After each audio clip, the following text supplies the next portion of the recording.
Que o Senhor me les bendiga a Todos os irmãos e as irmãs de todas as diferentes igrejas no mundo todo, desde a Alasca até a Patagônia, os Estados Unidos inteiro, a Europa toda, lá na África, os irmãos que estão na China, que estão nas Filipinas, que estão nas ilhas, os que estão na Austrália, na Nova Zelândia, em Islândia. Bem, todos os irmãos que se congregam na igreja do Senhor, nesta igreja, como o irmão Carlos Alberto disse agora há pouco, nesse testemunho tão lindo que ele contou sobre a misericórdia de Deus com os seus filhos, com os seus seguidores, com os seus crentes, o amor do Senhor. E isso mostra para nós que nós estamos no caminho certo. Não podemos duvidar, nós não podemos duvidar. Já investigamos no mundo todo, em todas as religiões, com todas as pessoas que praticam muitas religiões. Investigamos e percebemos que eles em momento nenhum conseguem falar para nós que Deus se manifesta nas suas congregações. Eles dizem que existem apóstolos nas suas igrejas, mas não conseguem demonstrá-lo, porque é apenas um título para eles. Dizem que são profetas, mas nunca conseguem falar uma palavra de consolo para alguém, não conseguem falar os segredos que há nos corações das pessoas.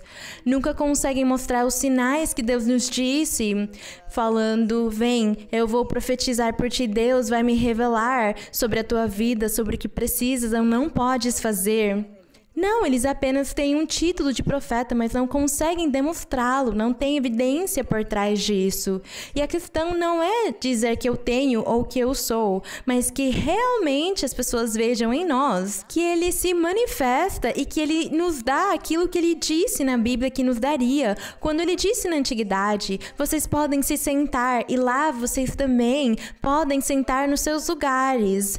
Quando o Senhor, no começo, falou, a primeira mensagem que o nosso Deus deu para nós por meio do Espírito Santo, por meio daquele dom maravilhoso da profecia, o dom da profecia que muitos desprezam, do qual muitos duvidam e até distorcem, mas que nós temos vivido essa experiência maravilhosa com o nosso Deus quando Ele falou conosco pela primeira vez e o Senhor disse para nós, dessas 4 pessoas que há aqui, deste pequeno redil que aqui está. E haviam 4 pessoas orando um sábado à noite, umas 1 da manhã, num sábado. E o Senhor disse para nós, deste pequeno redil, eu farei uma igreja grande aqui na Colômbia e no exterior, em todos os países. E serei eu quem levarei as pessoas, e serei eu quem os converterei. E isso se cumpriu. E nós vemos isso. As pessoas testificam porque elas têm vivido e visto isso. É isso o que nós chamamos realmente ser profetisa ou ser um profeta, porque Deus quer salvar as pessoas. Deus quer salvar a humanidade. Deus quer que as pessoas sejam felizes. É isso que Deus quer, que as pessoas sejam felizes. Ele quer salvar as almas. Ele quer resgatar as pessoas de viverem uma vida no mundo cheia de pecado, cheia de amargura, de tristeza, de infelicidade, de conflitos e brigas e doenças e tantas coisas. Deus quer resgatar essas pessoas para elas não viverem nessa vida, nessa situação. Ele quer dar a felicidade para eles e é Deus quem dá a felicidade.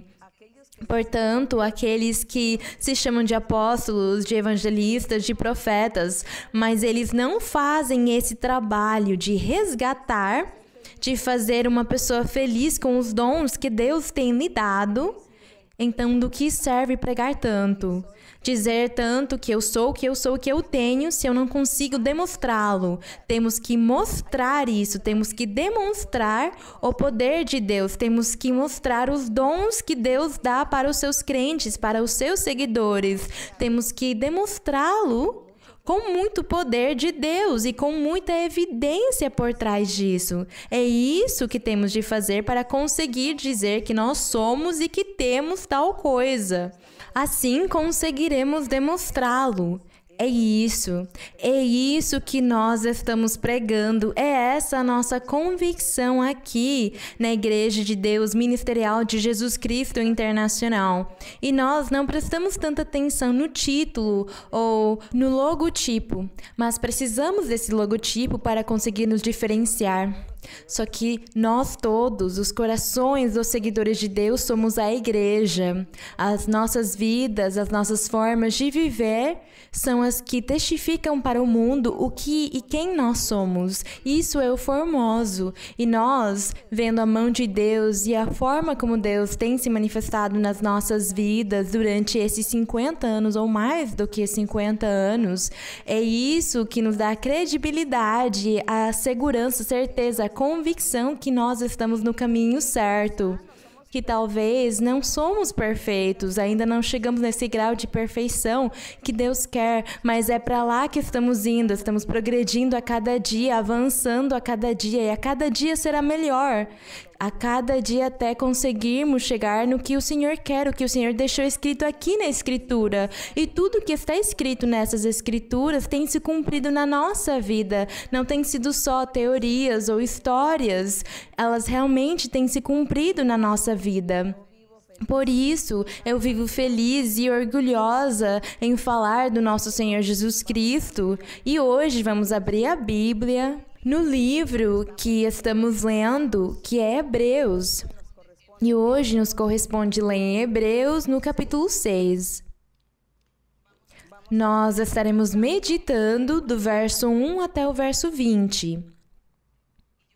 E eu tinha dito para vocês que leríamos a história de Melquisedeque, do sumo sacerdote Melquisedeque. Se tivermos tempo ainda, estaremos lendo.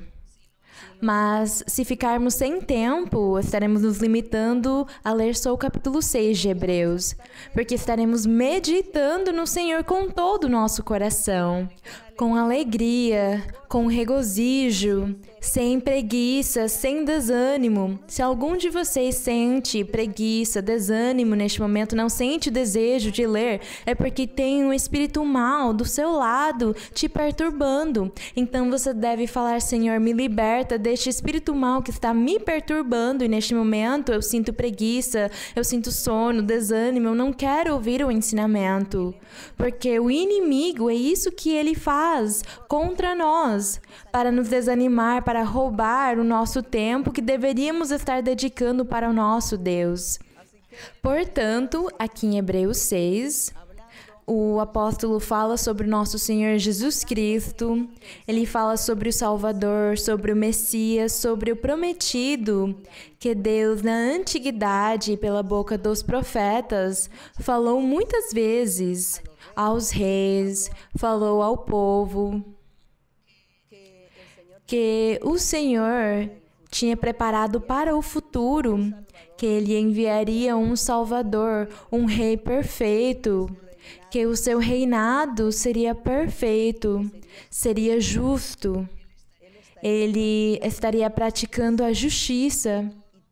E todos estavam felizes e contentes com essa promessa maravilhosa, esperando que viesse governar esse rei.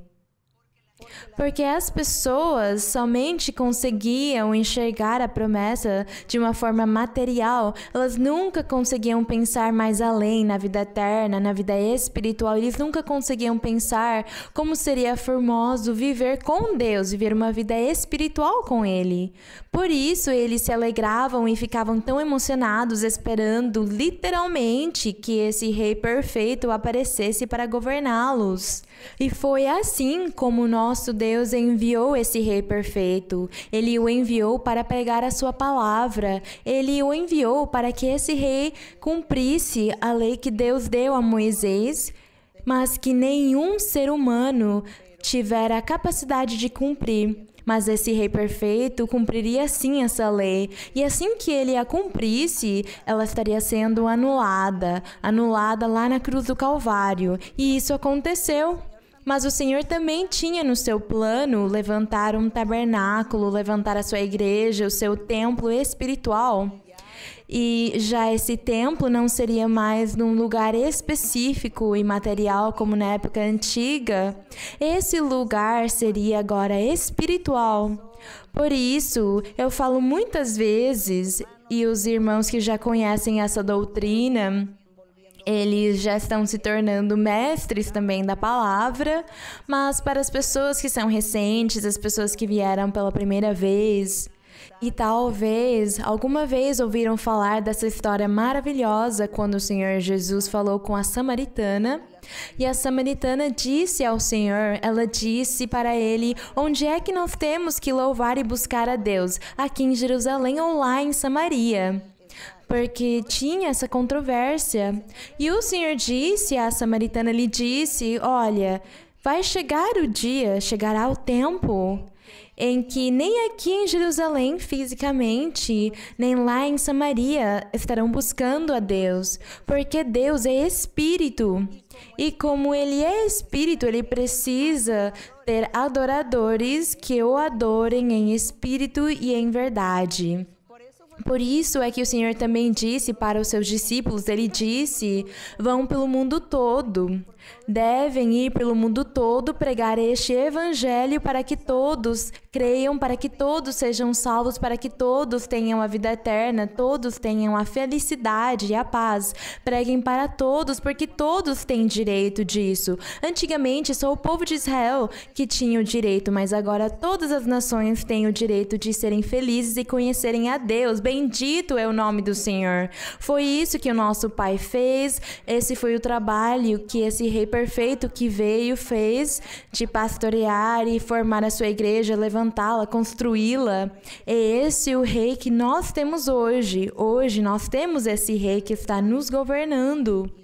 E Ele deixou o Espírito Santo conosco, Ele o enviou para que o Espírito Santo nos guie, nos oriente, para que nós não distorçamos a doutrina, a palavra do Senhor, o caminho dEle, para que não acabemos nos perdendo nesse caminho. O Espírito Santo fica atento a nós, mas Ele está atento, Ele cuida dos corações sinceros, das pessoas sinceras, das pessoas que o amam de todo o coração e que buscam a Deus de verdade.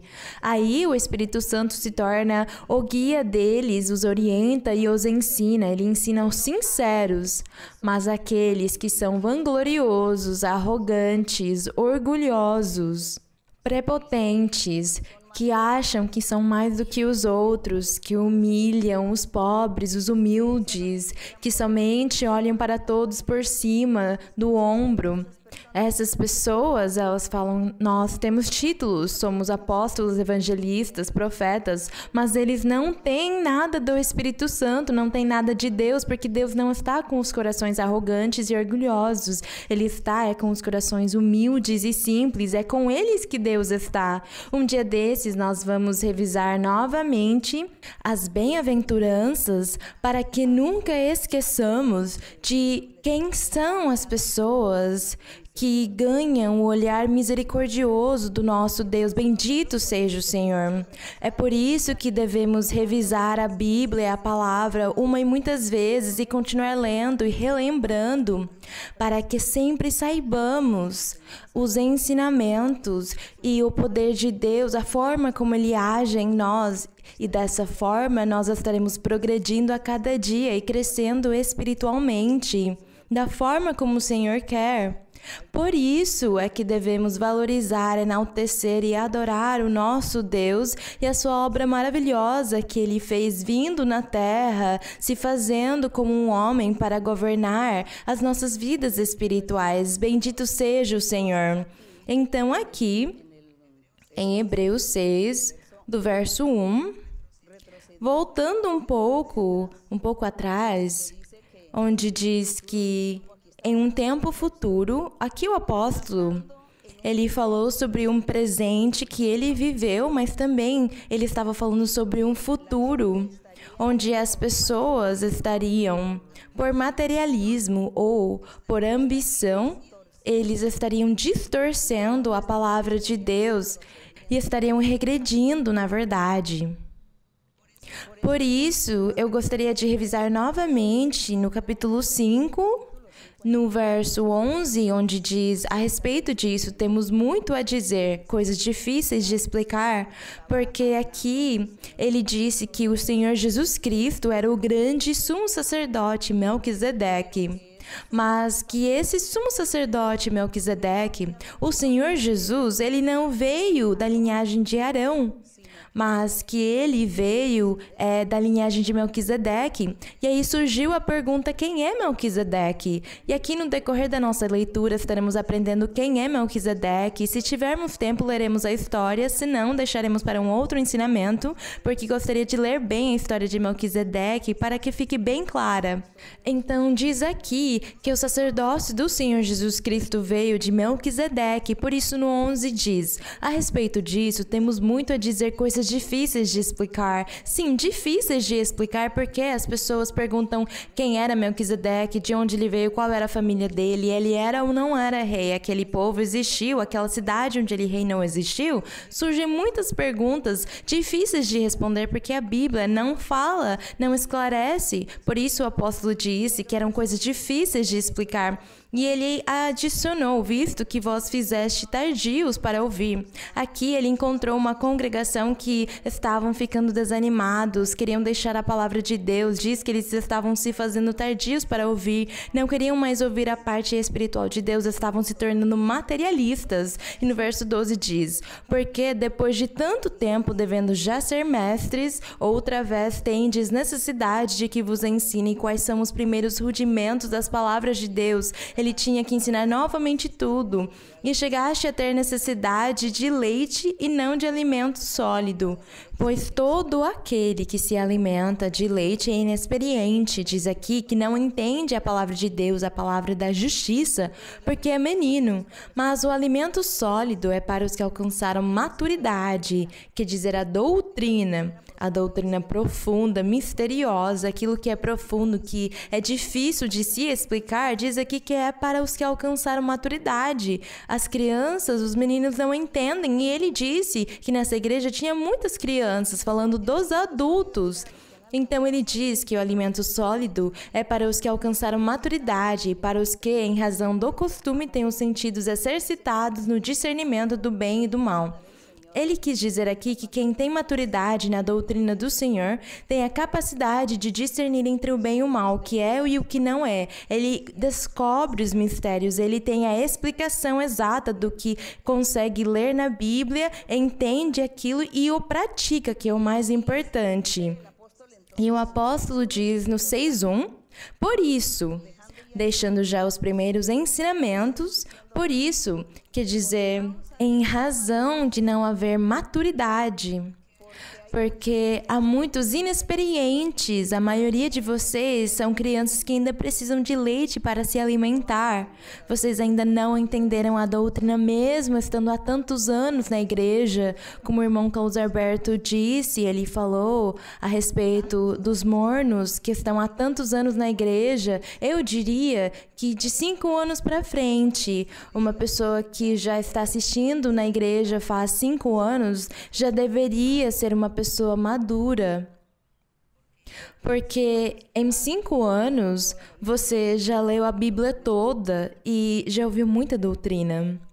Mas, infelizmente, este é um fenômeno que acontece com os seres humanos, com nós os seres humanos. E como nós temos um inimigo, esse inimigo ele sempre vem e toca nos nossos pontos fracos, para que nós não consigamos crescer nem progredir, para que nós não demos para Deus o que Ele merece, para que vivamos sempre estagnados espiritualmente.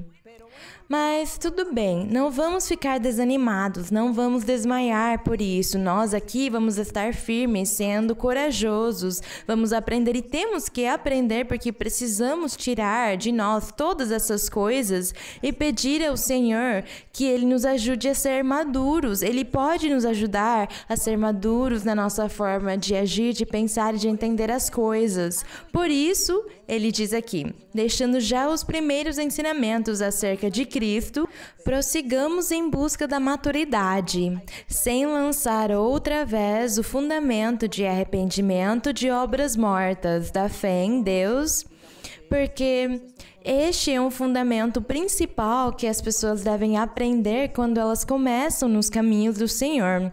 Elas começam a conhecer a Cristo, saber que Ele é o Salvador, o precursor que Deus enviou. Após isso, elas decidem se batizar em água. E logo após, elas vão receber o batismo com o Espírito Santo, outros recebem já os dons.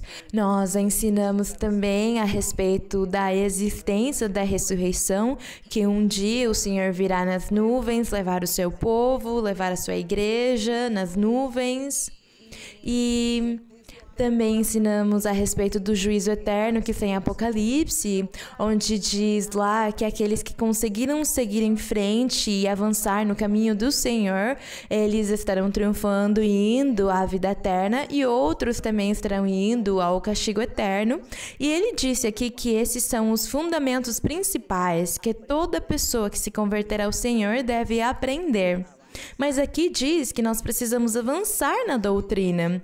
Estes são os fundamentos, mas não podemos ficar estagnados neles. Precisamos continuar crescendo e prosperando, progredindo, quer dizer, obter os dons espirituais em perfeição e obter todo o conhecimento da doutrina, ter o poder de Deus, obter o respaldo de Deus, a autoridade moral, obter tantas coisas. Que a palavra dele seja firme em nós, então nós temos que ter a palavra firme do Senhor. Isso é avançar ou progredir em busca da maturidade, porque o restante nós já sabemos. Precisamos mostrar ao mundo que Deus existe, sim, e que Ele tem nos dado uma porção dele. E que com essa porção que Ele nos deu dele, nós vamos agir, nós vamos atuar, nós vamos corrigir, nós vamos ensinar, vamos orar pelas pessoas e o Senhor fará milagres e prodígios e sinais. Muitas coisas serão feitas com essa porção que Deus tem nos dado dele. É isso que significa prosseguir em busca da maturidade, é ter a capacidade de entender a doutrina, os caminhos de Deus, sem distorcê-los, sem ir nem para um lado nem para o outro, caminhando reto. A palavra é reta, é sermos firmes e retos em tudo, no conhecimento, no testemunho que damos lá fora. E também no poder de Deus, mostrar que o poder de Deus também está conosco. É isso que significa prosseguir em busca da maturidade. E diz aqui, no verso 2, ele fala sobre quais são esses primeiros fundamentos. E aí no 3 diz, na verdade faremos isso, sim, continuaremos fazendo isso, mas vocês não devem ficar estagnados nisso. No 4, porque é impossível que os crentes ou as pessoas que se converteram ao Evangelho e que uma vez foram iluminadas após terem se convertido ao Evangelho e eles provaram, eles desfrutaram dos dons celestiais, que são os dons espirituais, que é o batismo com o Espírito Santo, e os dons espirituais diz aqui, e foram feitos participantes do Espírito Santo com os dons dele. Diz, é impossível que esses homens ou que essas mulheres que participaram de todas essas coisas maravilhosas e também desfrutaram da boa palavra de Deus, da doutrina, eles desfrutaram dela, eles oraram pelas pessoas e Deus os usou, eles com certeza profetizaram, eles com certeza fizeram imposição das mãos para curar os que estavam doentes, diz no verso 5, e provaram a boa palavra de Deus e os poderes do século vindouro, eles estiveram cientes, conheceram que o Senhor virá, como o Senhor virá, quando Ele virá e o que acontecerá após o Senhor vir e levar a sua igreja. Bem, eles têm todos esses conhecimentos. Diz aqui que essas pessoas, esses homens e essas mulheres, eles passaram por esse conhecimento, por essa aprendizagem, eles passaram por essa escola espiritual. E no 6 diz: e acontece que tem um momento na vida deles que eles recaíram, tendo já desfrutado, tendo já obtido tudo e sentido na sua alma o Espírito Santo, os dons espirituais, as promessas de Deus se cumprindo na vida deles, eles também profetizando por outras pessoas e vendo os milagres de Deus, eles recaíram, eles voltaram atrás. Eles ficaram com preguiça de seguir andando no caminho do Senhor. Eles regrediram. Então, no verso 6, precisamos prestar muita atenção o que vai acontecer com essas pessoas. Elas recaíram, sejam outra vez renovados para arrependimento, crucificando novamente para si mesmos o Filho de Deus e expondo a ignomínia. Diz aqui impossível que eles, após terem vivido toda essa vida espiritual, eles voltem atrás e depois queiram que o Senhor novamente vá na cruz e se sacrifique por eles para perdoá-los novamente, porque eles estão voltando para que o Senhor os perdoe os pecados deles. E que o Senhor fale, tudo bem, eu vou me esquecer dos seus pecados, eu novamente vou perdoá-los. Diz aqui que é impossível, o Senhor não fará isso. Diz aqui que ele, uma só vez, fez o seu sacrifício na cruz, somente uma vez. E os que creram, os que foram iluminados e abençoados, tendo os dons espirituais, e Deus lhes mostrou que Ele realmente existe e que Ele tem poder para todos, esses que estiveram trabalhando e que Deus lhes mostrou isso, Ele diz aqui, para vocês não há mais oportunidades, caso vocês voltem atrás. Caso vocês voltem novamente ao mundo, ao pecado, já é impossível, não pode mais. Percebam o que vai acontecer, que é muito triste. É muito triste o que se vê. Diz no verso 7. Essas pessoas, elas estão sendo comparadas, essas pessoas que já tiveram os dons espirituais, os que nós lemos agora há pouco, desfrutaram dos dons espirituais e foram feitos participantes do Espírito Santo, provaram a boa palavra de Deus e os poderes dele e recaíram. Diz aqui que agora não dá mais, não há mais tempo para se arrependerem. Não haverá tempo para se arrependerem, porque isso que eles perderam, Deus vai cobrar deles. E diz aqui que eles serão comparados com a terra quando chove. Diz aqui que quando chove, a terra ela está seca, porque há muito tempo não chove. E quando chove, diz que a terra ela recebe essa água e ela começa a fazer a erva brotar. Ela produz erva. Diz então que é comparado com a terra que embebe a chuva e que muitas vezes recai sobre ela e produz erva proveitosa.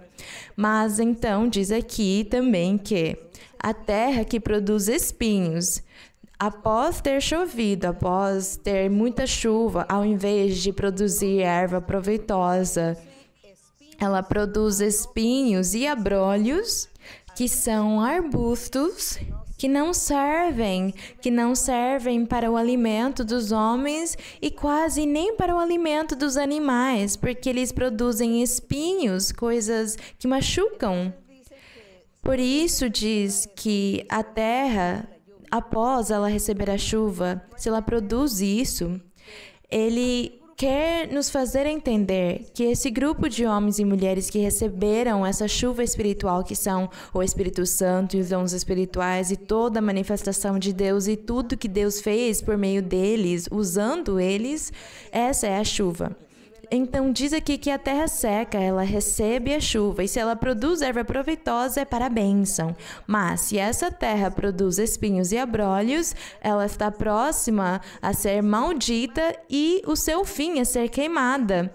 Então Deus diz, queimem todos esses arbustos, descartem eles, porque eles não servem mais. Precisamos aproveitar a terra para uma coisa melhor. É a comparação que o Espírito Santo faz aqui para essas pessoas que estão regredindo.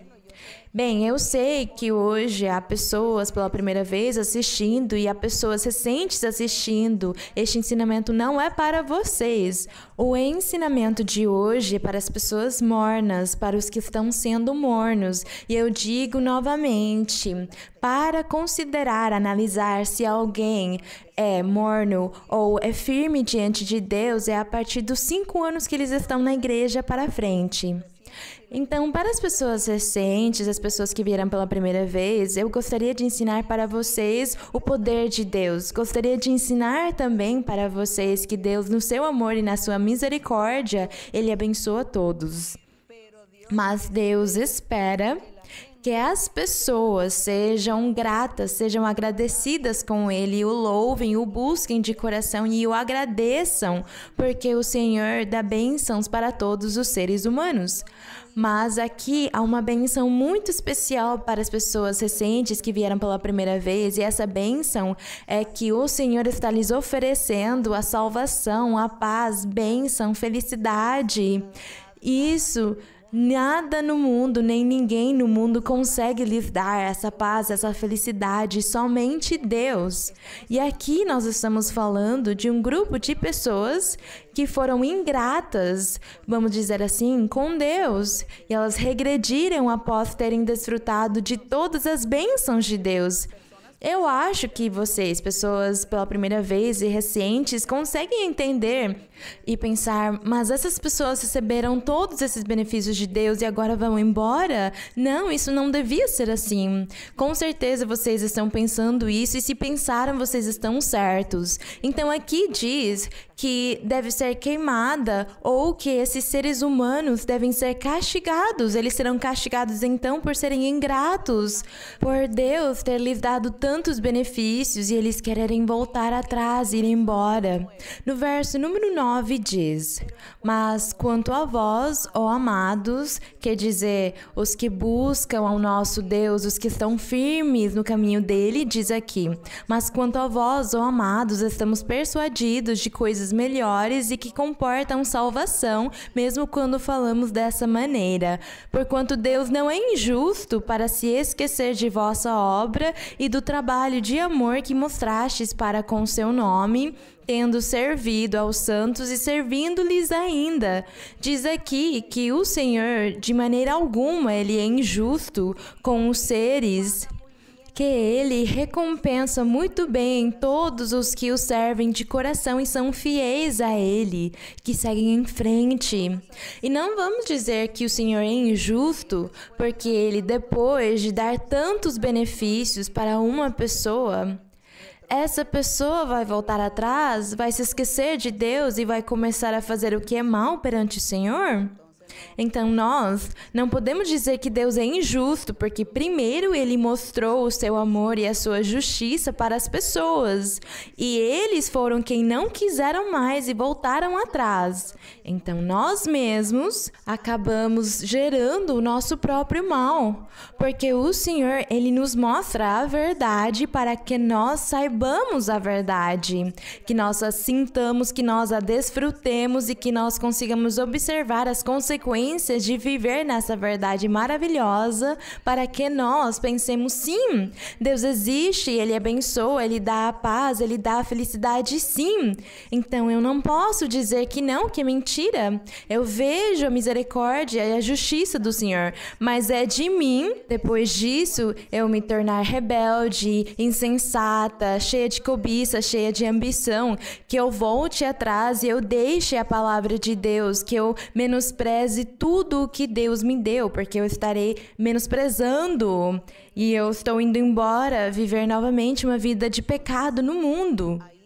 Então aí eu não posso mais dizer, Senhor, Tu és injusto. Não, eu preciso reconhecer que eu merecerei o castigo que eu vou receber da parte dele. Eu estarei o merecendo.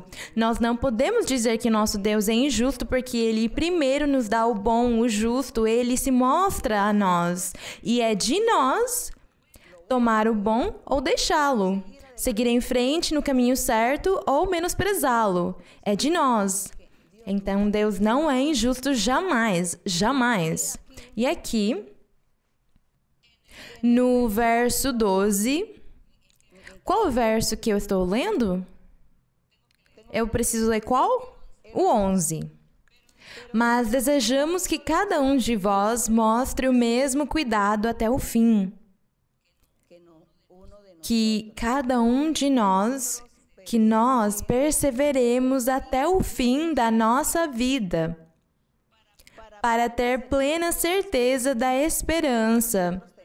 Porque nós temos a esperança de um dia estar na eternidade com Deus. É essa a nossa esperança e para consegui-la, nós precisamos ser firmes até o dia da nossa morte. No 12. Para que não vos torneis preguiçosos, mas imitadores daqueles que pela fé e pela longanimidade herdam as promessas. Aqui ele falou com as pessoas que são fracas, provavelmente, as pessoas que ainda não entenderam bem, que ainda não conseguem se alimentar solidamente. Ele disse, sigam o exemplo daqueles que foram firmes e fortes, que têm perseverado até o final, que são fiéis até o último momento. Sigam esse exemplo, e é assim mesmo. No verso 13, pois quando Deus fez a promessa a Abraão, não tendo outro maior por quem jurar, jurou por si mesmo. Diz aqui que Deus fez uma promessa a Abraão e jurou por ele mesmo, dizendo, certamente abençoar-te-ei com abundância e te multiplicarei grandemente. Lembremos que Deus disse a Abraão, serás pai de muitas nações. Abraão, naquela época, ele não tinha a lei de Moisés.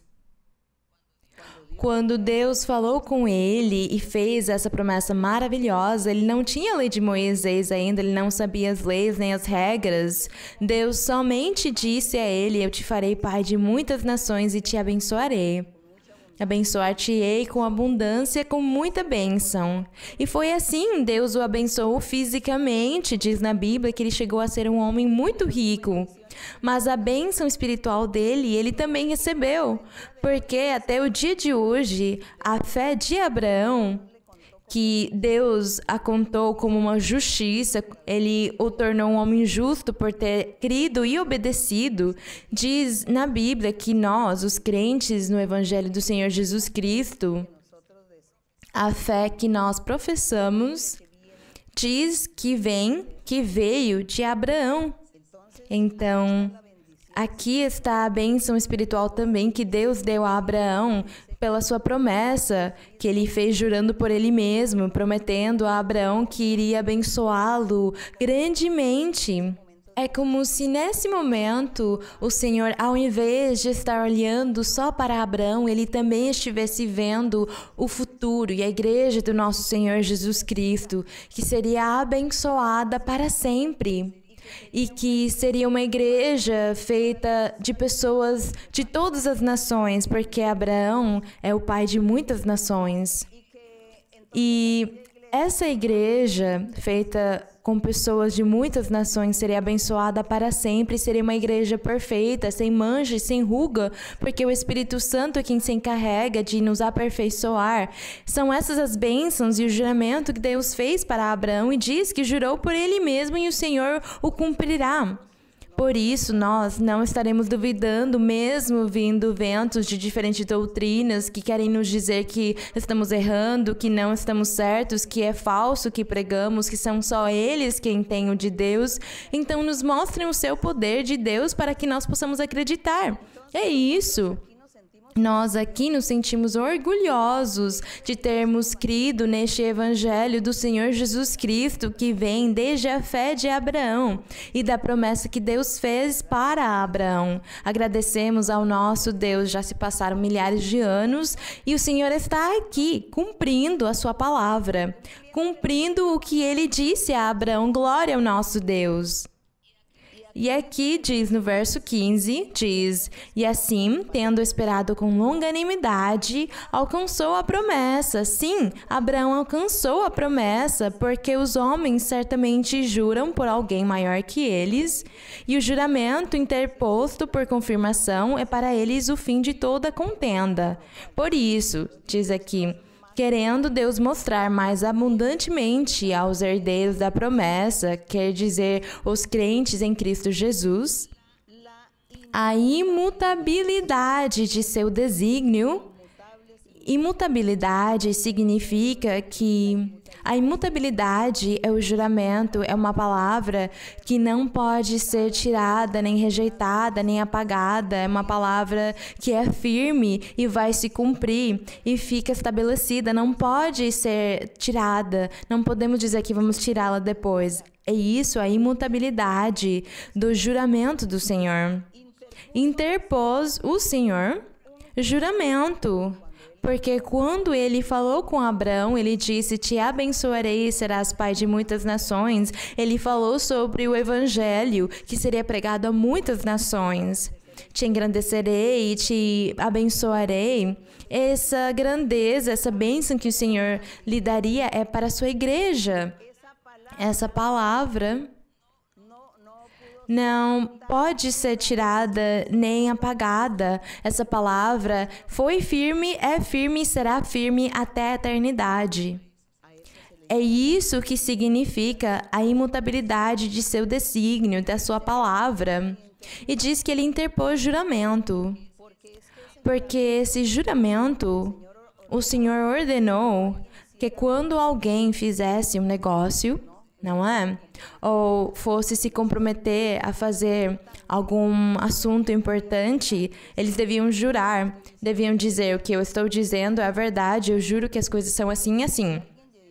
Se alguém fosse jurar em falso, isso seria castigável até com a morte, porque o juramento, Deus o estabeleceu para coisas sérias e firmes. Hoje em dia, e isso já foi tirado porque as pessoas pegaram o costume de serem falsas. Há muitas pessoas que são muito falsas, que mentem muito. Então agora não acreditamos mais no juramento das pessoas. Usamos outras coisas para constatar a verdade por causa da mentira que surgiu na humanidade, a falsidade. O inimigo, o diabo, ensinou as pessoas a serem tão desonestas, por isso ninguém mais acredita. Mesmo jurando, as pessoas não acreditam mais. Mas aqui nós estamos falando do juramento do nosso Deus, desse juramento. Hoje em dia, nós ouvimos falar desses juramentos nos julgamentos, nos tribunais, onde as pessoas devem jurar e falam para elas que se elas forem pegas mentindo, será muito ruim para elas porque elas fizeram um juramento perante o tribunal. Mas, bem, o juramento que o nosso Deus fez por Ele mesmo, diz aqui que esse juramento que Deus fez a Abraão é o que nós hoje vivemos no Evangelho do nosso Senhor Jesus Cristo. Hoje nós estamos participando das bênçãos de Deus, de quando Deus disse a Abraão, abençoar-te-ei, te engrandecerei, serás pai de muitas nações. Nós vemos o Evangelho do nosso Senhor Jesus Cristo. Nós vemos que em alguns países há grupos pequenos, mas há muitas pessoas naturais desses lugares que estão felizes agora porque acharam um Deus verdadeiro lá naqueles lugares como a Europa, onde as pessoas nunca ouviram falar de Deus, nem ensinam para elas de Deus. Elas falam agora sim, Deus existe e estamos felizes, mesmo sendo 2 ou 3, Deus olha para eles com bons olhos. E isso nos enche de orgulho também. Por quê? Porque vemos que Deus está cumprindo a promessa que Ele fez para Abraão, serás pai de muitas nações. É a fé de Abraão e nós viemos dessa fé. Essa fé no Senhor Jesus Cristo, porque Ele veio dessa promessa maravilhosa, graças ao nosso Deus. E aqui no verso 18 diz, a fim de que, por meio de 2 coisas imutáveis, nas quais é impossível que Deus minta, fala da palavra dele e do juramento. Essas 2 coisas imutáveis eram a palavra que Deus falou com Abraão e o juramento que ele fez por ele mesmo. São essas as 2 coisas imutáveis, nas quais é impossível que Deus minta. Tenhamos forte consolo, nós os que temos nos refugiado, para agarrar a esperança posta diante de nós, no nosso Deus. Bendito seja o nome do Senhor. É isso, diz, a qual temos como âncora da alma, segura e firme. essa a esperança de sermos salvos, a esperança de desfrutarmos da vida eterna com o nosso Deus. Diz aqui que é como uma âncora que há na nossa alma, que nós temos como segura e firme, que penetra até o interior do véu. Aqui, Paulo falou já sobre o lugar santíssimo. Na antiguidade, no templo, havia o lugar santíssimo. E diz na Bíblia que ele era coberto por um véu. E somente uma vez a cada ano o sumo sacerdote poderia entrar lá para falar com Deus. E diz aqui que quando o Senhor Jesus Cristo foi na cruz do Calvário, ele fez o seu sacrifício, ele ressuscitou, diz que ele rasgou esse véu espiritual ou simbólico, porque o véu, onde era o sumo sacerdote o único que poderia entrar uma vez ao ano, essa era uma representação do véu real que o Senhor Jesus rasgou. Ele rasgou com o seu sacrifício, nos dando liberdade para que todos os homens e as mulheres, a humanidade, falasse com Deus. Porque naquela época da antiguidade, as pessoas não falavam com Deus. Somente o sumo sacerdote, uma vez a cada ano, e os profetas que tinham experiências com o Senhor. Mas ninguém falava com Deus. E hoje, nós, no Evangelho do Senhor Jesus Cristo, podemos dizer que nós falamos com o Senhor por meio dos dons espirituais, por meio do batismo com o Espírito Santo e os dons, a manifestação maravilhosa do Senhor, as visões e os sonhos. Então, hoje, Deus fala com todos nós hoje, porque na antiguidade Ele falava só com os profetas.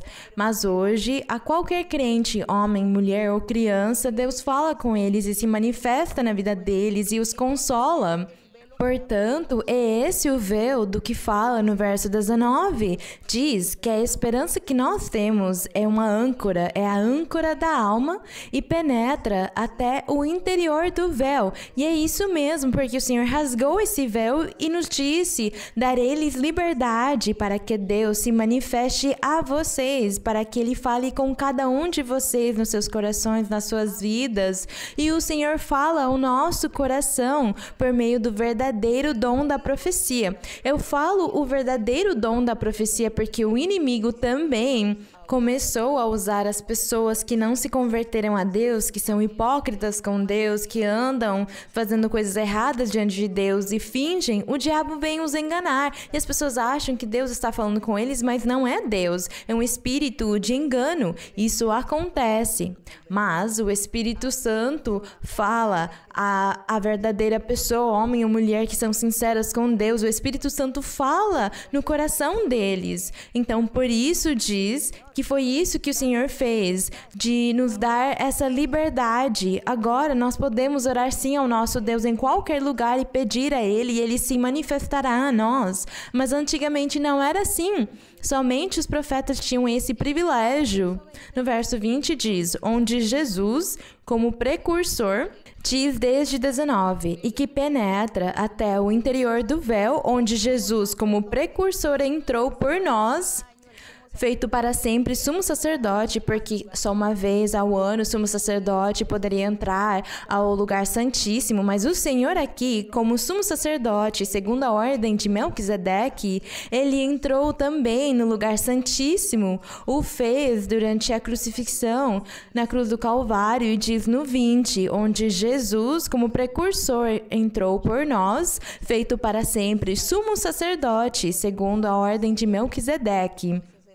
Então, o Senhor Jesus Cristo, Ele fez esse trabalho por meio do seu sacrifício e nos deu a liberdade aqui, nos deu o privilégio de nós podermos falar com o nosso Deus, dele falar conosco, dele nos consolar, dele nos guiar, dele nos orientar, e ele o faz por meio de sonhos, de visões, a profecia. Bendito seja o nome do Senhor, por meio das revelações, por meio do discernimento. O Senhor está lá falando conosco. E não precisamos mais ir buscar um profeta somente, ou um sacerdote, um sumo sacerdote, mas todos nós, diz aqui que o Senhor Senhor Jesus Cristo nos fez a todos reis e sacerdotes. Então, todos podemos ministrar.